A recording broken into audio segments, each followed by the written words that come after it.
ከመንግስት ጋር ከገዢው ፓርቲ ጋር መስራት ጀምሯል ከጠቅላይ ሚኒስትሩ ጋር ተገናኝቷል የተፈታውም ለዚህ ነው አሁንም እየሰራ ያለው የመንግስትን ስራ ነው የሚሉ አሉባልታዎች አሉና እዚህ ውስጥ አልተጋበስኩም ቀርቻለሁ ተከድቻለሁ ለበቀለ በጣም ህይወቱ አደጋ ላይ ደርሶ ነበር ወደ ፓርቲ የመግባት ዓላማስ ምን ነበር እንደው ይጸጽታልስ ወይ ነፃነት ተገደበ ብለ ታስባለህ በማለቴ እነዛ ነገሮች ተከስተው በማየቴ በጣም ነው ማዝነው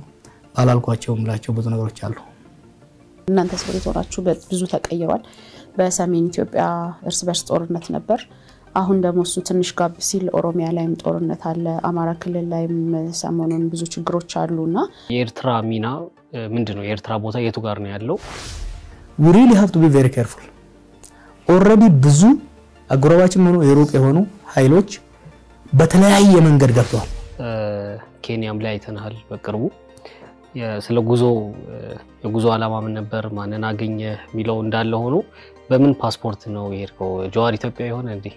አንደኛ ከልጅነቴ ጀምሮ ሌላ ኖሮኛ ያቀም ኑሮ በሙሉ ገና ከልጅነቴ ጀምሮ ፖለቲካ በመሆኑ ከሱ ጋር ያይዘህ ዌይ አውት ይታያል ወይ ለኢትዮጵያ ምንድነው የሚታይ ሚለው ነገር የተወሰነ ብትለን ደስ ይላል በጣም ይዘሽ ስላልመጣሽ እሱን ያው መዝለል ግዴታ ነው የሚሆነው